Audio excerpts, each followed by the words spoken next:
This is Success Stories, a program of the Sorrell College of Business that highlights the lives and careers of people who have accomplished great things.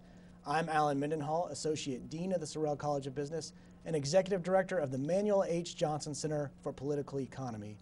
My guest today is Associate Justice Will Sellers of the Alabama Supreme Court. He's a graduate of Hillsdale College, the University of Alabama Law School, and NYU Law School, where he earned an LLM. He has been on the Alabama Supreme Court since 2017. Justice Sellers, welcome to the show. Thanks. Glad to be here, Alan. Appreciate you having me. You're born and raised right here in Montgomery. I have lived in Montgomery all my life except for my higher education. I left Alabama and then went to Hillsdale in Michigan for about 4 years, and I about froze to death, so I came back home to try to at least thaw out. So, well, tell me how Montgomery has changed since your childhood here. Oh gosh, Montgomery's a completely different. I mean, it's not even. I mean, there are places that you go through now that aren't. You know, they've been 2 or 3 different things since then. Now, Montgomery's really changed for the better. I mean, it's. We had great leadership when I was a teenager under Emory Farmer, and Emory Farmer ran this city like nobody's business. He was the guy that was on top of everything and all that, but Emory set the stage for a lot of very positive things. And then the economic development things that Todd Strange brought on board. I mean, some of the things, the downtown revitalization. I mean, my father's office was downtown, and I can remember for a time that if you were downtown on a weekend, there was nobody here. You come downtown Montgomery on a weekend, you'll see people walking their dogs, young children. There's a lot of activity down here, from the stuff on the riverfront to the baseball and the amphitheater and some other great plans that are going on. I mean, now the water park.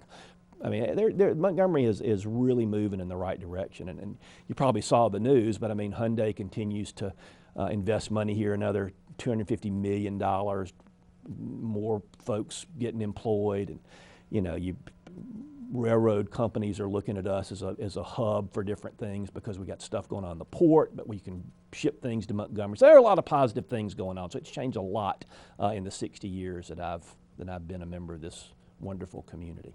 My family and I love going to the Biscuits games. That's just one of our fun things to do in the summer. Those evening games in particular, because it gets awful hot over down here. You want to go like in May or kind of toward the end of it, because you go to a game during lunchtime in June or whatever it is, and if you don't have suntan lotion, you can really hurt yourself.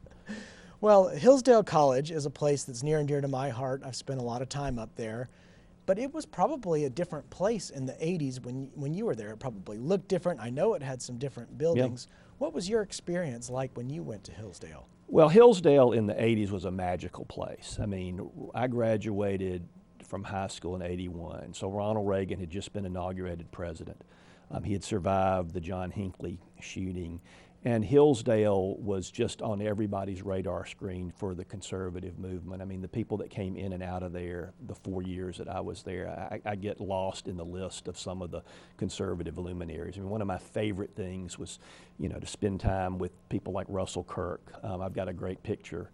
Actually, there's a clip that somebody found of me some years ago that I actually introduced Russell and Annette Kirk for some seminar that we had. Of course, I'd forgotten about it. I ought to find that because it's kind of neat. But, you know, Bill Buckley came, Ed Fulner came, you know, Stan Evans. I mean, all these guys that were, you know, you name them. You know, just a lot of people came through there. And as a student, we had the ability to go and hear them speak, but also to have dinner with them or have them teach a class and those kind of things. Like George Nash. George Nash was a frequent. I mean, you know, Murray Rothbard. I mean, all of these very, very well thought of. I don't know that Milton Friedman ever came on campus, but he'd been there before, but it permeated with those kind of, you know, big ideas. You know, it really was a highlight of the conservative movement. You know, when Reagan came in the '80 election, you know, there were like 6 Senate seats the Republicans had captured, so they had the Senate. So Reagan was able to do a heck of a lot of stuff. And a lot of those senators and congressmen and think tank leaders, they were in and out of Hillsdale routinely as a kid. Just to be around them and absorb some of those ideas was very transformational for me. I know you've attended some meetings of the Philadelphia Society. For some reason, I seem to recall that at least one of those was when you were a student. Oh yeah, no, we used to go. I mean, one of the great things about the Philadelphia Society as we were students is they had some, you know, knockdown rate for students to go. Now, you know, you had to pay for your own room, and they stayed in nice places. So, you know, you'd be amazed how many college kids you can put into a room and divide it by 6 or 8 to make it all work. But no, we would go to the Philadelphia side, and when that started, it was only in Chicago. I was trying to understand. So there's a thing called the Philadelphia Society, but it only meets in Chicago. And then I happened to be in the Philadelphia Society when they actually met in Philadelphia one time. And this is either 88 or 89, and everybody remarked about, doesn't this make sense that the Philadelphia Society would actually meet in Philadelphia? But going to those meetings was unbelievable. I mean, some of the people that were there and the topics that were there, as a young conservative, you really had a lot of incredible ideas that were being batted around. And like I said, to absorb all that was an integral part of the basis for my thoughts, really. Now, did you go straight from Hillsdale to law school at I did. Alabama? So straight into law school. And how did you know that was what you wanted to do? Did you? Well, I didn't. I mean, I've never. So you know, when you're in high school and you meet with the guidance counselor, like 10th or 11th grade or whatever, and they tell you, you need to have a goal, something that you really want to do, and you need to have this goal that you can write down and put it on a note card in your pocket. So when you're thinking about things, you can look at your goal that will inspire you.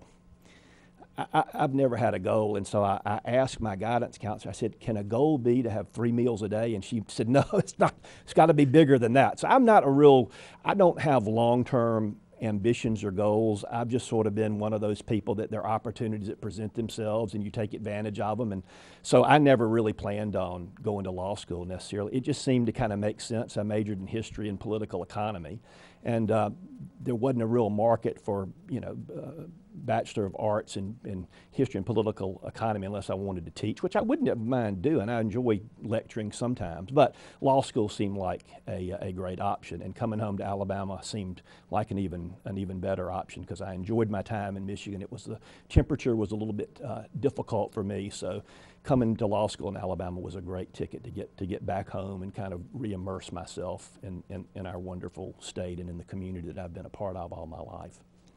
I happen to think that 3 meals a day is a pretty good goal. I thought it was. My guidance counselor thought it should be a little bit more weighty.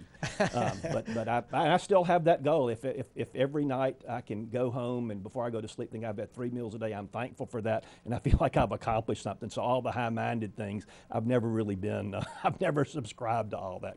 Those can be a distraction sometimes. So yeah, well, I'm very simple. The meals are my favorite part of the day for sure. Explain the NYU tax piece. Were you practicing before you got that, or did you go straight from law school to get that? And why did you get that? So I went straight through. So really simply, so I got to law school, and I don't have any extensive legal background in my family. Most of my family were all business people. My father was an investment banker, and so I grew up in a business environment as much as anything.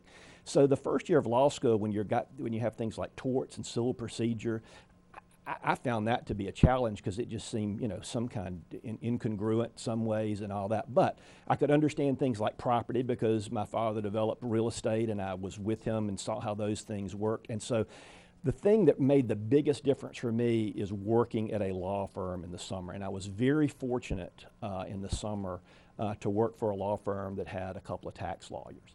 And they needed somebody to help do some research and all that, and I enjoyed that thoroughly. That seemed to make a whole lot more sense with the business world that I had grown up in, and I had a little bit of not really a minor, but I think they used to call it an emphasis in business. So I had enough accounting and economics and all that, and so tax law made a lot of sense to me. And then as I got into it, I'm like, this is a lot of fun because you get to litigate against the IRS and the Revenue Department and all these other people that are trying to take money away from hard business folks, and that was a great deal of fun. So I went straight from law school. Lee and I got married, and then we moved to New York and had a really fabulous education at NYU. I mean, I think it probably still is one of the premier, tax programs. And the professors I had, either wrote the book or were involved in all of it. So the tax program at NYU was transformative in a way too, because I was with people that had been so involved in all that gave me a wonderful basis to come back and be a tax lawyer and not only do the office practice transactional side, but also do a lot of tax litigation, which I thoroughly enjoyed. So, well, as the executive director of the Manuel H. Johnson Center, I'm interested in your brief mention there of economics. I happen to know you fairly well and know that you have been involved in some law and economics Right. seminars, in particular with George Mason University. They yeah. have the Law and Economics Center. And I'm curious, if you want to talk about that sort of interest that you have, and it's almost an academic interest. Well, I mean, it's a practical way to look at stuff. I mean, I think sometimes you can look at the law and it can be so academic and so removed from the practical realities of life. And I think economics is one of those things, whether you like it or not or whatever, there are a lot of things that are practical. There are these laws of supply and demand, and you may not like them, and we may not like the data that they produce, but they're laws for a reason. And they do work, and they do give us some idea. But if you make a change in something, there's going to be a counterbalancing, consequence to that. And so I think law and economics gives you a sense to say, we got the law that's here, but there's also an economic component to how we view the law and what it does and what the impact is. And so it's probably not a bad thing in training lawyers and training judges, for that matter, to kind of overlay legal principles with economic principles, because I think you get a more practical result of what we're trying to do. I mean, it makes no sense to simply solve academic problems that aren't really practical. We have real world issues that come before us as lawyers and now as a judge. And so in order to fashion a solution, it helps to have a little bit of an economic background to think through the consequences of actions that are made and what some of those economic rules happen to be and how impactful decisions can be if you don't appreciate what economics teaches us about how people respond to incentives or disincentives and things like that. It is astounding to me what the Scalia Law School at George Mason University has accomplished, just under Henley Butler most recently, Right. but then Henry Manny when Right, he sort right. of put that law Big school Henry on and the Little map. Henry, as they say. I think affectionately. I wouldn't want to say that to Henry Butler, but Well, you he's- just said it on Well, camera. I know. Well, he's a great guy, and he's been He a is. great leader in all that. And it's just a different way to think about the world. But I think that's a whole lot better than some of the new criticism that comes out, some of the deconstruct. I mean, all these other kind of legal, Critical philosophic theories. things and all that. Law and economics tends to be rooted in history and reality, and I think that's probably something that lawyers and judges especially need to know about. Well, you had an extensive career in practice and know the practical side, and it was almost 30 years, 28 Yeah, years 28 in years, private yeah, practice. yeah. What was, I mean, I know you did multiple things, but what was like the majority of your practice? Was it tax? It was so, as I mentioned, I don't really have any great goals. So I like to do a lot of different things. So I had a really fun practice. I mean, I did a lot of industrial development work. I mean, it's fun now to drive by places, and I think, I remember financing that plant, and we financed that plant, and that added, 300 or 400 jobs of this little community here. So I did that kind of work, did some public financing work, but did a lot of tax litigation, litigated a lot in tax court and in the Alabama Tax Tribunal against the Revenue Department. And then the other part is you just have an office practice where people are trying to figure out, here's a small business guy that says, look, I want to do this, but I know the tax consequences could be better or worse depending on if I dot this I or don't cross this T. What's the best way to get from point A to point B and not have to pay Uncle Sam a whole lot? So you had that part of it. And the other thing that I enjoyed doing a lot was, helping business folks with succession planning, estate planning, to think, hey, I'm not going to be around for the rest of my life. I've developed a very good business. How do I pass this on to my children and grandchildren so that I don't end up costing my estate a whole lot of money? And so the tax rules are really traps a lot of times for the unwary. And when you know the rules, you can advise somebody and say, hey, if you set something up this way, the tax consequence will be minimal. If you don't, they're going to be significant. So let's work out a way to make sure that your business is inherited by people you know, love, and care about, and do some things that way. So I had a fairly diverse practice, but the tax part of it was always, kind of the that whisper in the background, because it does tend to affect how business people conduct their business, how they plan their business. And then, there are tax controversy things where there's a dispute about how do you treat a certain transaction. And I found that to be enjoyable to litigate some of those issues, and I enjoy it. I enjoyed that thoroughly. I probably miss some of that because that was a lot of fun. You've always been very involved in the community, both with civic organizations, community organizations, And you served on the electoral. You're a member of the Electoral College. What, maybe Yeah. four times? Four Yeah. times. Yeah. Have the scars to prove it too. So. What drove you to do that? And I guess because our audience is principally directed at young people, what advice do you have for young people about getting involved and connecting with the community? Well, I mean, the first thing is I had great parents, and my parents were very involved in the community, so I don't know that I had a choice. We just did certain things. I mean, I can remember as a kid going to different things for my parents and being volunteered or voluntold, more likely, that we were going to do this or do that. And so you just get, and then you realize it's important that that you give back. I mean, my father used to always talk about, you need to pay your civic rent. You got to give back. The community has given us a lot. It's given us a livelihood. It's given us friends, family, a wonderful community, and you've got to do your part to make sure the community is stabilized and that we can give that to the next generation. So I think, community service isn't a burden. It's really fun because you realize, hey, there are things that we can do to make where we live a better place. And then it's really enlightened self-interest, because if the community grows and prospers, well, a rising tide raises all boats. So everybody benefits from that. I don't think you go into fully thinking that you're going to get an indirect benefit, but that's what happens. And then you look at things and think, we really made a difference in some of the things that we did. This particular project for this group really made a difference. It's helped young people. One of the things that I got involved in early on, Margaret Carpenter was a wonderful person that was head of the school board. I made the mistake of going to the grocery store to run an errand one night, and I ran into Margaret. And Margaret was the kind of person that got you hooked in anything. So Margaret was head of the school board and realized that kids that got expelled from school didn't have anything to do. So Margaret said, you're a tax lawyer. I'm going to create this foundation to make sure that kids that get expelled from school have a second chance. So we created the Second Chance Foundation, and that was an organization that went out, and if you'd gotten expelled from school, we gave parents a way to keep their kids on grade level. Some of them needed maybe some counseling to help with maybe some emotional issues, maybe some anger issues. And it was very gratifying that when you had a program, and Margaret set it up, and Margaret funded it and hired people, and these kids could go apply to be readmitted to the school system. There were a lot of things like that people did. And it was fun to be involved in those kind of things. You could say, hey, here's some tangible results. Here's somebody that got expelled from school. They went through this program, got back in school, and now they're a captain in the Air Force or something like that. So all those community things really do yield great benefits, and they impact you in ways you don't fully realize. As somebody who's been teaching for quite a while now, it is always interesting when someone reaches out, and it may be a student from many years past, and they'll say, hey, you really had an impact, or this class meant a lot to me. And sometimes, quite frankly, you don't even remember who the student was because you've taught thousands of students over the years.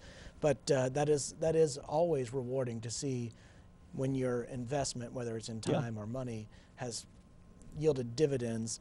I want to ask, because I hear sometimes from judges and justices who have transitioned from private practice to the court, and they get up to the court and they can kind of take a deep breath and they realize, oh, sort of the hustle bustle, fast paced life of private practice is over. I'm no longer getting inundated by with phone calls and with emails. My office is no longer am I just getting 10 emails a second.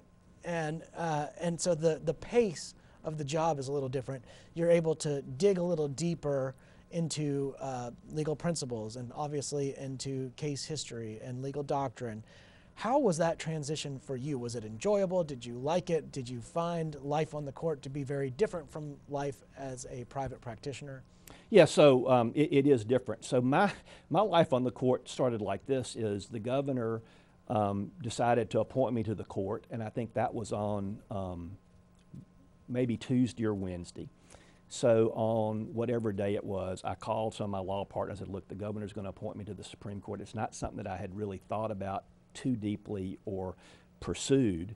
And so before I knew it, I'd been appointed to the court. And so I had three things. I had to shut down, and it wasn't shutting down my practice. I just had to parcel my work out to other lawyers and get them up to speed on different things that were going on, with particular cases or clients or whatever it is. Then you got the work of the court that's going on, and then you have other things that you just got to deal with that you'd been committed to. So the first 6 months or so, I felt like I was working like 3 different jobs of trying to make sure things got transitioned right. And I mean, it was not unusual. Someone would say, hey, tell us about this particular transaction. You'd have to go get back into it to get somebody else up to speed. But once all that transition ended, I have found the work of the court to be enjoyable. You do have more time to think and more thoroughly consider some legal issues that when you're in private practice, you've got a lot of things going on.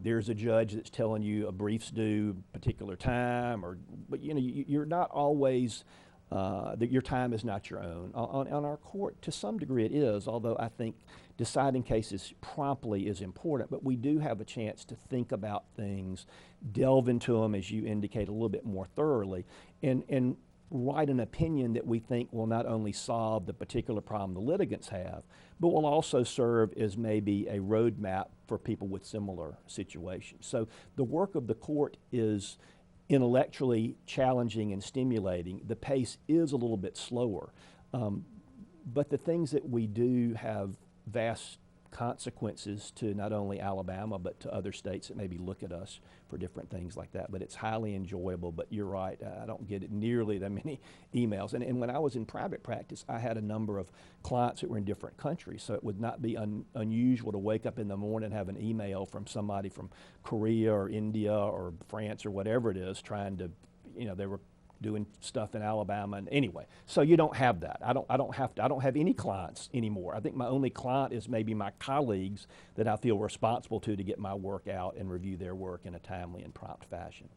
Well, I've heard it said that you can tell a lot about a person by the way his or her office is decorated, and your office is fascinating. It's got memorabilia, it's got some historical, you've got antiques, you've got a lot of significant photographs, and it's pieces of history, and you write regular columns for a variety of media outlets in Alabama. Well, free content, it's amazing how many people will buy free content. So if you give people free content, you've got pretty ready market. So, well, it's not typical for judges to write pieces of history like that. What makes you do that? What drives you to write those pieces? I've always said you should compile those things into a book, by the way. Well, maybe one of that. I don't have enough time for that. So I mean, I think one of the things that has distressed me since I got on the court and had more time is when you look around as you talk to people, sometimes you realize there's a real ignorance of history, and people have an idea that the only history that matters is what happened 20 years before I was born. And they don't understand that history is much deeper, is much richer, and is not limited to our own personal experience. I think regrettably as Americans sometimes we think that, because we are a superpower, our currency is everybody's reserve currency, and we don't take time to think about there are other countries, there are other people that have done significant things, and that we can maybe profit by their example. So I determined, really, it'll be going on 4 years, I think. Somebody encouraged me and said, well, if you have an idea, you ought to write it. And these online news sources, some of the print media, they'll publish stuff like that. So I started, doing that, and one thing led to another, and now I really am on pace. I try to write an article once a month that is the anniversary of some historical event that maybe people didn't know about, or if they knew about it, they maybe didn't know some nuance and all. And I think it gives people a sense of there's this broad history that's out there, and if we discover it, we might be able to learn something that we didn't know, and we might find, maybe some solace, or maybe some encouragement, or maybe, some motivation that, hey, I'm not the only one that has dealt with this. There are other people that lived way before me, and I can look at how they handled a certain situation, or how something transpired, and think, well, that's a good thing. It's good to know that other people have lived through similar times, and so we're not in some unique, this has never happened before. So, well, your term is up in 2025, so how soon are you going to start thinking about campaigning and doing that kind of thing? I mean, it's got to be on the mind, in the back of the mind. Yeah, so some of it already starts. I mean, qualifying doesn't open until October, so all you can really do is go and meet with people, talk to different groups, and try to be out there. And then, I do have a day job, and so I try to get our opinions turned around, very quickly. Because I've been on the court for 6 years, it's not a secret what I think or how I view the world or whatever. So it's not like I have to make a case of, let me tell you what I think about it. Anybody can go and look at what, the things that I've written. But, Alabama's unique. I had a group of international students in a couple of months ago from Maxwell International Officer School, and they're just amazed that we elect judges in Alabama. And I said, every judge except for municipal judges are all elected in Alabama. Well, other countries don't do that, and people are horrified at what, but it's really a good thing because it forces us to interact with lawyers, to interact with the community, to maybe have people ask us hard questions. There's some things you can't answer if a case is before the court, but it gets you thinking about, well, that's what we ought to do. We're public servants. We shouldn't be afraid of the public to go out and say, here, I'm running for, the Supreme Court. Here are my credentials. I've done these things. I've written these opinions. You tell me what you think about the work that I've done, and if I've done a job that you think was, if I've been fair, if I've been impartial, if I've provided stability, then I think I'm worth your consideration for re-election and things like that. So I think it's enjoyable to interact, and people appreciate it too. I've been amazed at some of the places that I go, and some people have never had a judge just sit and have a conversation with them about any number of things that may not even be legal, just about philosophical ideas or historical things and all that. So I enjoy getting out and meeting the public, and so that's kind of my way of indirectly campaigning. Well, Justice Sellers, best of luck on the campaign. Thank you. And thank you for coming on the show. Sure. This has been an episode of Success Stories. Our guest today was Justice Will Sellers of the Alabama Supreme Court. I'm Alan Mendenhall, signing off. Thanks for watching.